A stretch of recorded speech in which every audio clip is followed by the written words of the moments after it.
That's really working. It's really working. Do you want me to stay here as on the Zoom? As long as I can. Sure.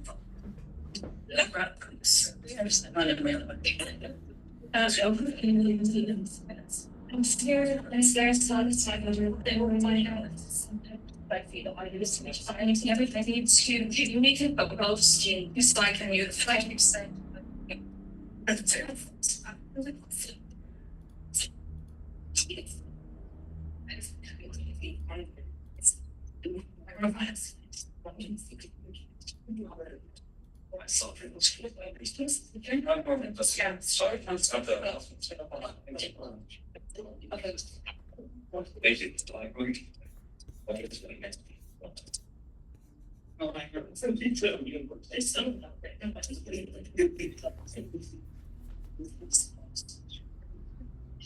What did your family come to us here today? And it's Robert and you can see that. See, it's over in the road. You know, it's so long as that's right. That's the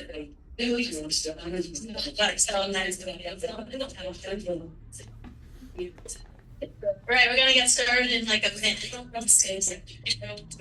If anyone likes more snacks or some food drink, let's go.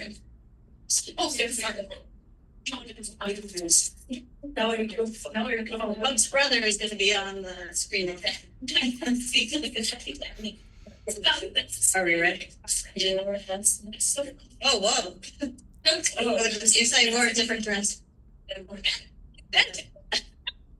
Last year had 6. All right, well, thank you, everyone. I think that we just want to get started. We have a jam-packed afternoon. So first of all, thank you all for coming. And I think the poster session went really great. So thank you for joining us. I'm always so impressed. I know it's only a 10-week program, but you get so much done. And just seeing it on a poster, it was like, whoa, you really accomplished a lot. So congratulations to that. I want to first thank Marabilis for all this help for this summer. It's been great, and Morgan and Brad for the field trips and everything. So before I forget, I just wanted to thank you guys. It's been really a pleasure and also a lot of work, but it's really great. So it doesn't happen without a team. And of course, all the mentors, thank you for those who could come. I know some are online and some are in New Zealand. But thank you all for being the mentors. Of course, we can't run the program without any of you. And a lot of you, you're like 3P or 4P. So I really, really, really appreciate it. And we obviously cannot do any of this without you. So thank you. And from all of us and all the RUs, I'm sure we'll add their thanks to that. So that's all my thanks. And then the dean couldn't make it. He's somewhere, I think it is a Shark Week or something, but he couldn't make it to send his remarks. But he says, really on behalf of the college, we're really excited that we have this program and we're happy to host you. And the one thing I did want to say is, we do hope that you can maybe continue with your lab. And if you're trying to wrap this up and possibly get a publication, if you do want to come back sometime to travel or to go to a conference, we do have some funding for that from the RU program as well as from Wednesday. They have a bunch of films. But anyway, so we do have funds for that. So please, if there's things you want to wrap up, or please stay in touch. And tomorrow at 10 o'clock, we're going to have our final session. You don't have to come back to campus. We'll go on to both campuses, but make sure we get your personal email so we can keep in touch with you afterwards. We have an RU alumni register that I don't bombard you with, but every once in a while, if there's an opportunity or something, just to keep in touch so that we can let you know about opportunities and things like that. Okay, so without further ado, I want to start. So today we're going to hear from all of you, and I think we sent you the order of the program, but we're going to have like 10 to 12 minute talks for each of you, and we look forward to hearing everyone's presentation. And Puck volunteered to go first, so we're going to start with Puck, and you guys can introduce yourselves when you get started. I guess I can. So Puck was from Flagler College in Florida. I worked with Kevin Boswell and Ian Erford on his 7%.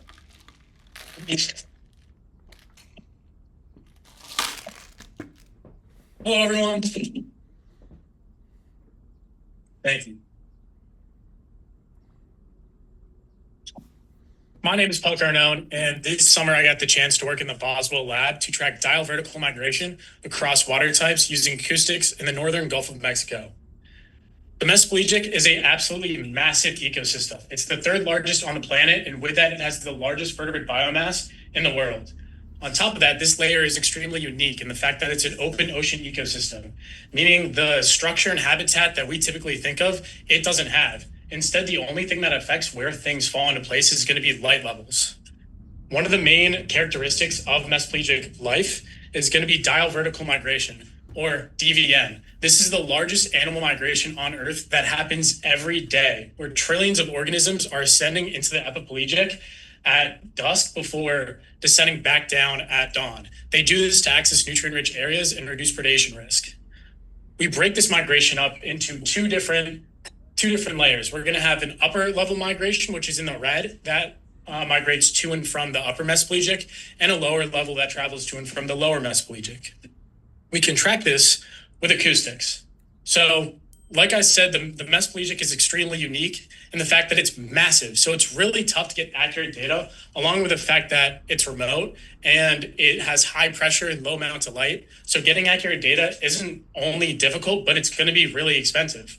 We can get fairly accurate data with acoustics. I like to think of the acoustics that we use as fancy fish finders, where you can send out these really consistent pings and listen to the echoes that return and get a general idea of what's below.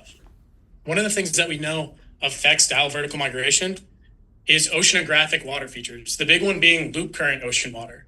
Now, the loop current ocean water in this sense is going to be hot water coming from the Caribbean. That typically is the first step in the Gulf Stream, but sometimes can get caught in the Gulf, where it'll pinch off and create these massive eddies that are 200 to 400 kilometers wide, and specific to the Gulf, have a downwelling feature. This lowers surface nutrients and increases light penetration. On the barrier of these features, it's going to be classified as frontal boundaries, or INT, and then everything else we classify as Gulf Common Water, or GCW. Previous research, you can't really see, what done by Dr. Kevin Boswell found that in loop current regions, upward migration is suppressed due to the downwelling feature, the low surface nutrients, but most of all, the increased light penetration. How we can look at these changes is with echograms, which is how we visualize acoustic data. This is a massive echogram that was taken over 2 days of data in the upper 600 meters of the water column. And we're able to use this to capture a biological process like DVN on a massive scale. Now, it's important to note that the x-axis in this is going to be not only time, but since this is a slow moving vessel that's collecting this data, it's going to be distance as well, with the y-axis being the depth and the reach of this acoustic data, with the more vibrant areas being more levels of backscatter and our less vibrant areas being less, which we can correlate with biomass.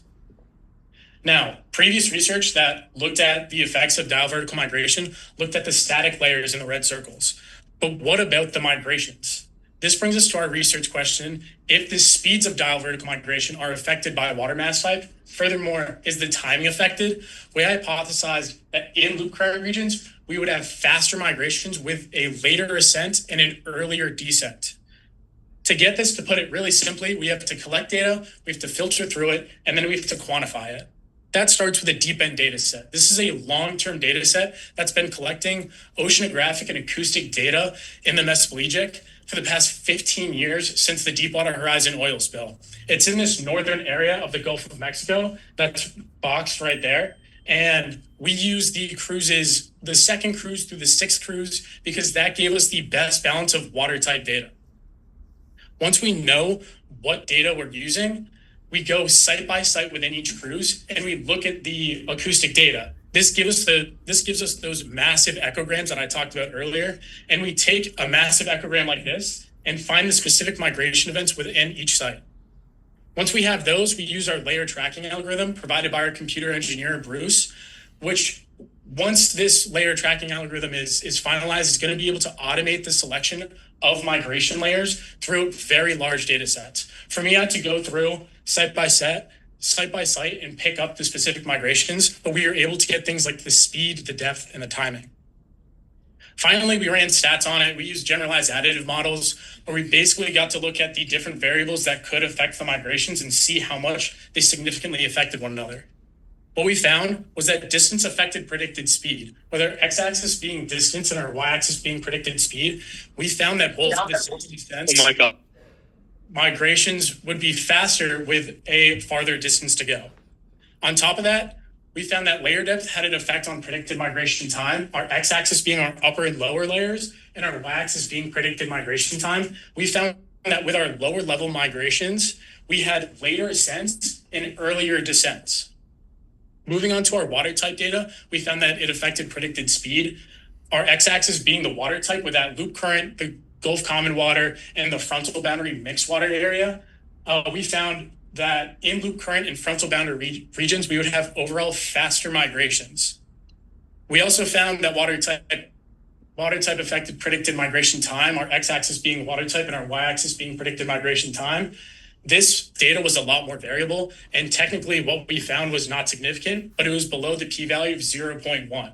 And the trend is pretty clear that in loop current regions, you're going to have a later ascent and an earlier descent, which supports our hypothesis.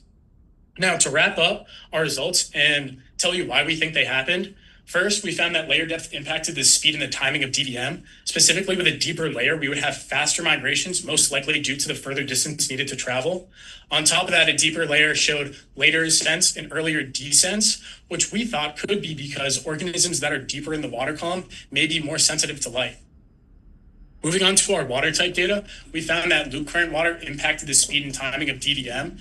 Specifically, in a loop current region, we would have faster migrations, which could be due to fish liking, in simple terms, liking to hang out deeper in the water column in loop current regions and having a farther distance to travel. We also found that in loop current regions, we would have a later ascent and an earlier descent, most likely due to the increased light penetration in these regions. This also supports our hypothesis. Now, what does this mean if you're a fish trying to migrate in the loop current?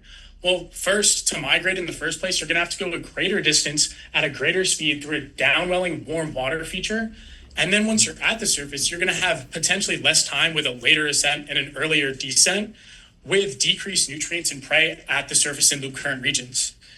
This means, which, sorry about the formatting, the metabolic cost of migrating is most likely going to be a lot higher to migrate, while the return on investment, the energy you get back, is most likely going to be a lot lower. This is really important because DVM is already a very risky behavior, and the fact that you're spending lots of energy to migrate hundreds of meters every single day, and when you get less energy out of that, it supports earlier research that has shown that there's less backscatter throughout the loop current region in those upper areas. Now, what does this mean for us? Well, first, the mesopelagic, especially in the Gulf, is a small piece in the larger in a large puzzle, being the ocean and the Gulf. Specifically with diel vertical migration, it plays key roles in our global carbon cycle, bringing carbon from the epipelagic to the deep ocean, our global oceanic food webs with these fish supporting the diets of apex predators in the epipelagic, and then biogeochemical cycling and overall ecosystem functioning throughout the Gulf of Mexico. For us, this research is groundbreaking. With previous research that looked at the effect of oceanographic features on diel vertical migration, it either looked at the static layers and very small data sets. With our data, we get to look at massive amounts of data and look at the actual migration events. With our layer depth, we found that only one other case of someone looking at layer depth and its effect on diel vertical migration. So overall, this information is very new to the community. As we move forward, we hope to process the rest of the deep end data, as well as collect more loop current data, which would strengthen our results. For the lab, this was a great preliminary run in our layer tracking algorithm, as well as connecting acoustics and oceanography. For me, I hope to continue this work and publish not only my results, but my methodology, as this is fairly new research. And then as I'm going into my senior year, I hope to graduate and hopefully go to grad school. I would like to take this chance to thank the Boswell Lab specifically. Dr. Kevin Boswell runs an amazing lab and has a really amazing environment that allows people to get such a wide range of experiences with such a cool group of people. I would like to thank the REU for putting me here in the first place, and I would like to thank all of you for being here. Thank you.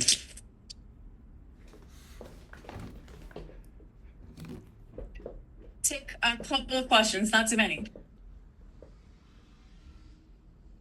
Why migrate? The main reason that these animals migrate is to access nutrient-rich areas that are in the epipelagic, as well as get away from predators that are in their lair.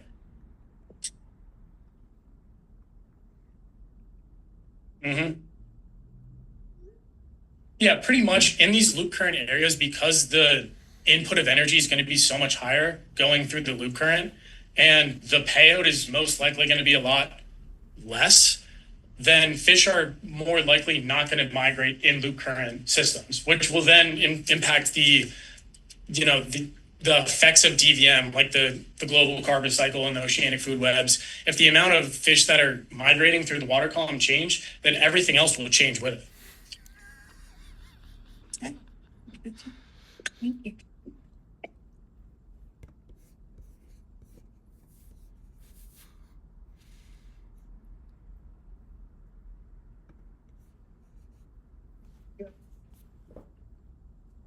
Work with the drone line and the biggest layer.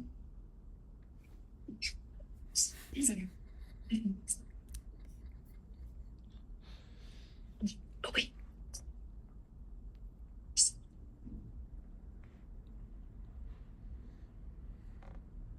You know.